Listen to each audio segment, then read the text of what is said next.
The Sacred Choice. Why Real Love is More Than a Feeling. By Atlanna Healing. Marriage, or sacred partnership, is not just built on love. Love is only the spark. What sustains it is devotion. True love isn't about the butterflies in your stomach. It's about the roots beneath your feet. It's what you do on the days you feel nothing magical, but still choose to stand beside each other. There will be moments you feel disconnected. Moments when your partner doesn't understand you. When the house is quiet and cold. When the chaos of life drowns out the softness between you. It is in these moments that love stops being a feeling and becomes a choice. Answer their calls. Not because you have to, but because your voice still says, "You matter." Put the screens down. Not because you're being watched, but because your eyes are the mirror they need after a hard day.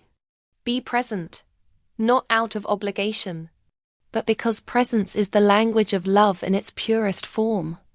Plan the date nights, not because they're fancy, but because they whisper, "I still choose you," on purpose. Sit together in silence. Hold hands while folding laundry. Cook a simple meal with music playing in the background. These aren't small things.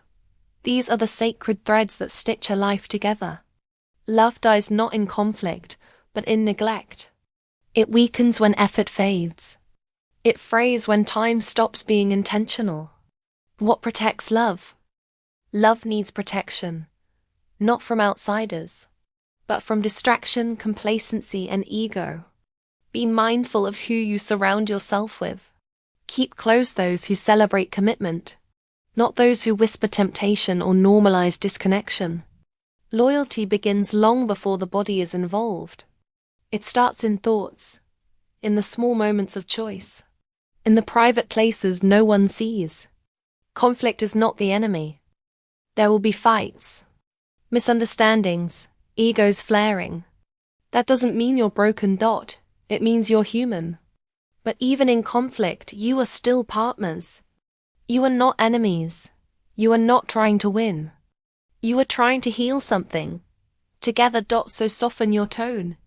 Not because you're weak, but because you're strong enough to protect the sacred. You can disagree without destroying. You can feel hurt and still be kind. That is the spiritual maturity love is calling us into. Forget 50-50ths. Love is not a transaction. It's not, "I'll give if you do." It's not, "You didn't meet me halfway, so I'll pull back too." That is fear. That is ego. That is scorekeeping. True partnership is 100/100ths. It's, "I show up even when you can't. I choose to give my best even when you're struggling. Not because you earned it, but because I vowed to love you through it." And that kind of love transforms both people. Spiritual partnership is a soul assignment. The strongest relationships are not between perfect people. They are between willing souls. Two people who see each other fully, flaws, wounds, shadows, and still say, "I'm not going anywhere." They are made of sacred laughter in the middle of chaos, silent hugs when there are no words, kindness in the heat of disagreement, healing that happens not before love, but through it. They are built on the belief that love is not found. It is chosen. Again and again and again. Final reflection. So if you're in love, or waiting for divine partnership, ask yourself, are you ready to choose even when it's hard? Are you ready to grow beside someone, not just adore them? Because real love is not a destination, it's a daily devotion. And the most sacred thing you'll ever do is not just fall in love, but stay in love, with intention. Together, always evolving. Together, always choosing. Atlanna Healing.